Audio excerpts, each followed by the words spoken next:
Can we just talk for a moment about how cute this pup is? There goes my dog again. Watson, come on. Hush, Daddy's doing a video. That's rude.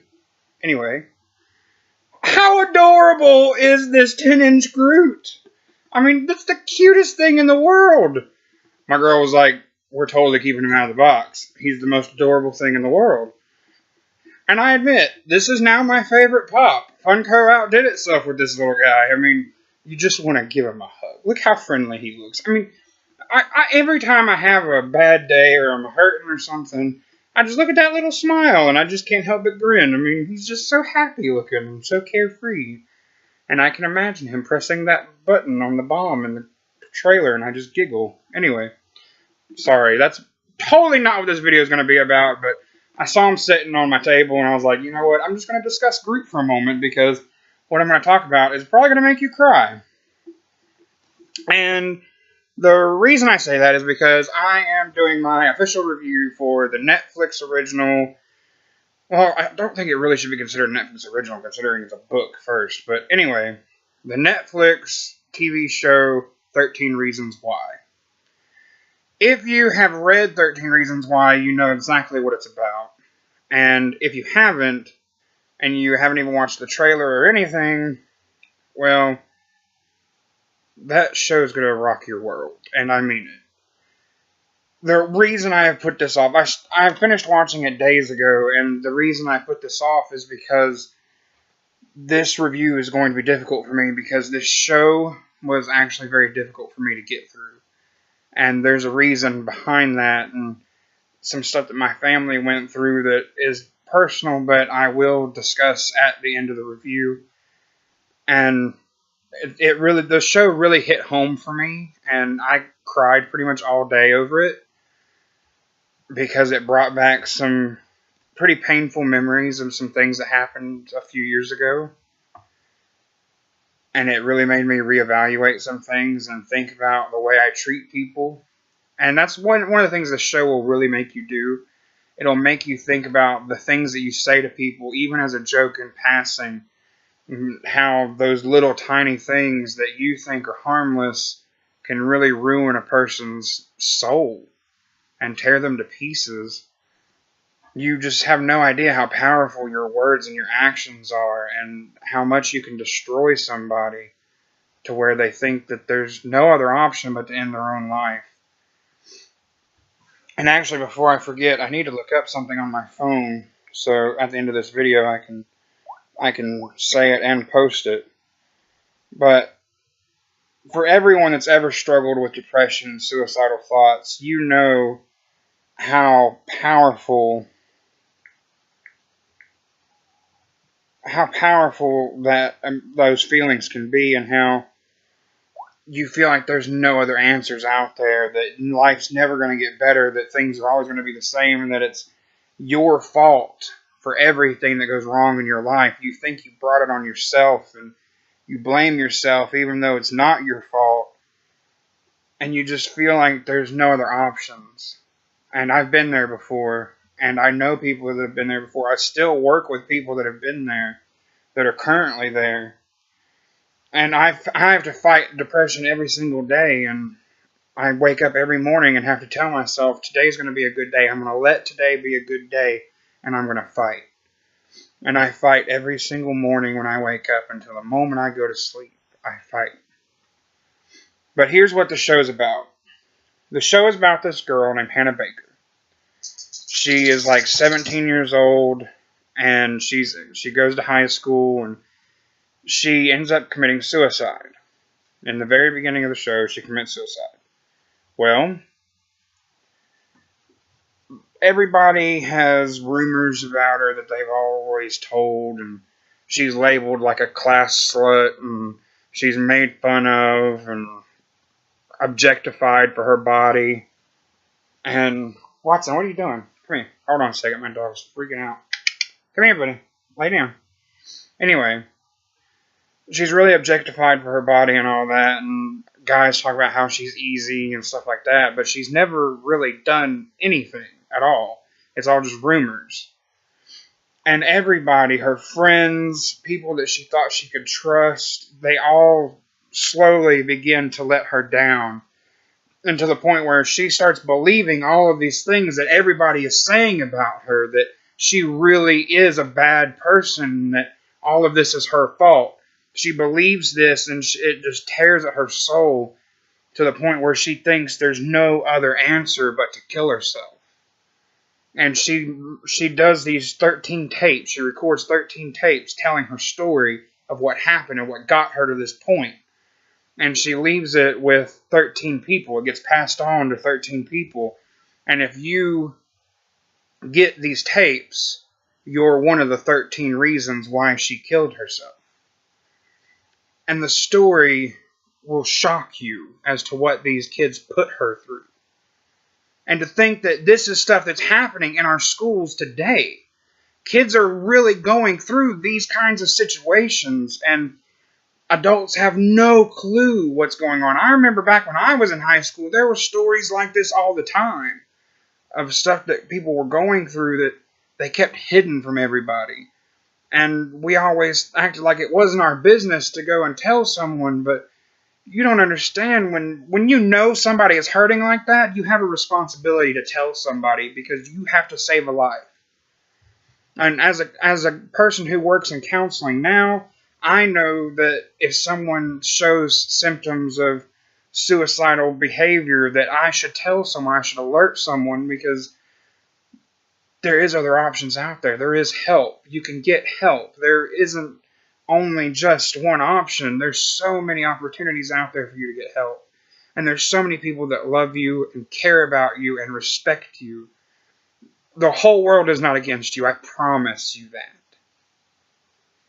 And I say this because the reason it was so hard for me, and in the show, I think I could have gotten through it if at the end when she was talking about everything that had gone on to her and how she felt so hopeless and alone in the world, and it actually shows what she does to herself, that's the point where I broke and I was in tears. And my sister, she was kind of teasing me because I'm currently switching depression medications.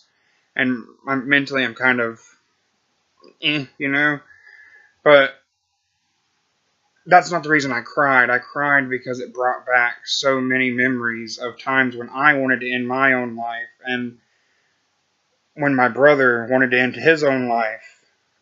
And it hurt so deeply that all I could do all day was cry about it. And I felt so broken inside, and I felt ashamed, and I felt shattered. And one of the problems in this show is poor Hannah doesn't think that anybody cares. Even though people keep trying to show her love, she's blind to it because of all the pain that she's going through. She doesn't think anybody cares and no one will understand her. She thinks there's no way out because things just keep getting worse and worse and worse and worse. And it made me think of my brother. My brother in 2009 passed away. The official word is not suicide, but he chewed up morphine patches, and the night before had told people that he had no will to live anymore. And it was all because his ex-wife had given away custody of their children, and he was most likely not going to be seeing them again. And he was very upset, rightfully upset. I understand why he was upset. But that was the last straw. His whole life, people had told him that he didn't matter, that he was useless, that he was stupid, that he would never amount to anything. But he was the most loving, gentle, kind person I had ever met in my life. And though he was adopted, he was still my brother, and he was my best friend in the entire world. And that night, I knew how upset he was, but I didn't go and reach out to him. I didn't talk to him and tell him that everything was going to be all right. I didn't hang out with him like I usually did and play Monopoly and drink a beer or something, you know. I feel like if I hadn't been so selfish and self-involved, he'd still be here. But what happened was he had these morphine patches that he got from a friend of ours, and he chewed them up, and he died around sometime around 9 o'clock the next morning. And 9 o'clock that night, my mom came in the kitchen and was like, Craig, I need you to go check on Bart and make sure he's okay. I haven't seen him all day, and the food's getting cold. He's normally up here and has eaten by now. And I went downstairs because he had his room set up in the basement, and he had a light switch hanging from the ceiling. And it was pitch black, and I couldn't see anything. And I was like, Bart, man, come on, it's time to get up for dinner. I know you gotta be hungry by now, bro. And I couldn't see anything at all, and I couldn't hear anything. So I started trying to find the light switch, and I couldn't find the light switch. So I grabbed his leg, and it was ice cold.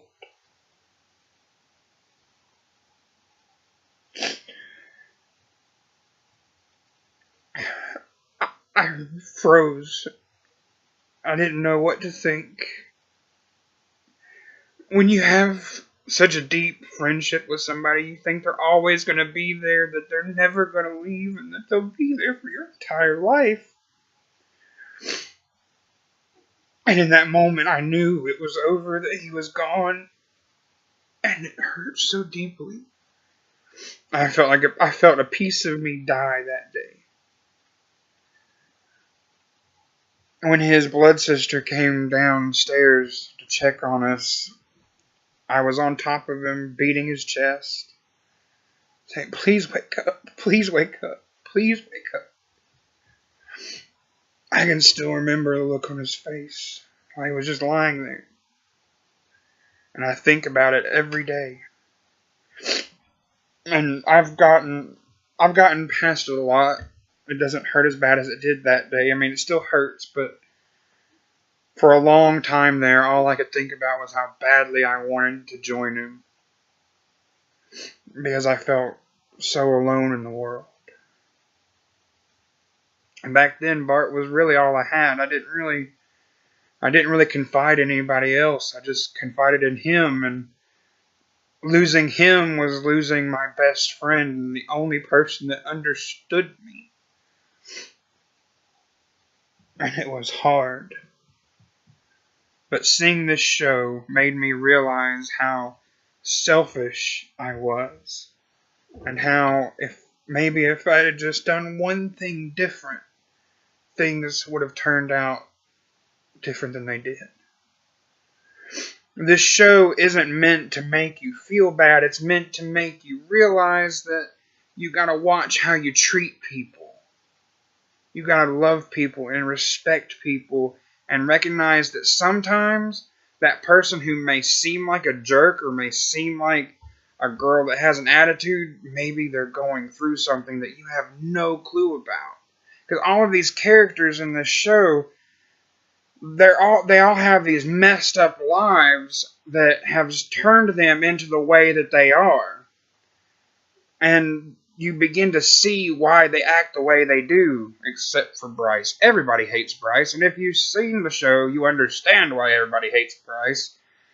Really wanted to see that guy get shot for some reason. Anyway, I'm not even going to get into that, because I'm not going to discuss that in this video, because I'm going to get very mad. He deserved much worse than he got. Anyway, but I just want you to know,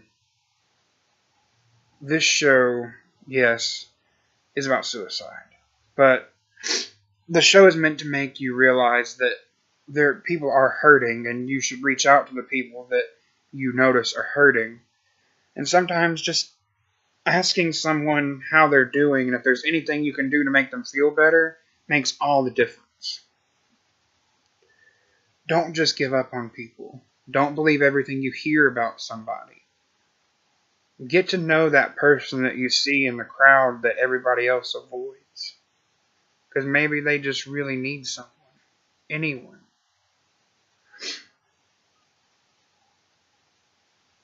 And don't ever think that suicide is an option, because it's not. That is never, ever an option. No matter what you're going through, there is help out there. And I'm always here. If any of you ever need to talk, I'm here. You can always message me on YouTube, or you can go on my Facebook page and you can message me there. I'm always here. I will always listen non-judgmentally. There's also the National Suicide Prevention Hotline. That is 1-800-273-8255.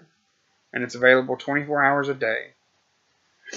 You call the number, you can talk to somebody, and they can talk you off that edge. And I've been there before. I've called the number before, and I understand what it's like to be in that position. And if it wasn't for some of my friends, I wouldn't be here today. Because they wouldn't let me be alone and suffer alone.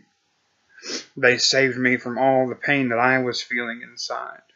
And my faith has really, really saved me a lot. More than the medicine and more than my friends have. My faith in the Lord has really gotten me through a lot. But I want you to know that someone out there cares. I care about you. No matter who you are, I care about you. And if you need a friend, I'll be your friend. If you need someone to talk to you, I will talk to you.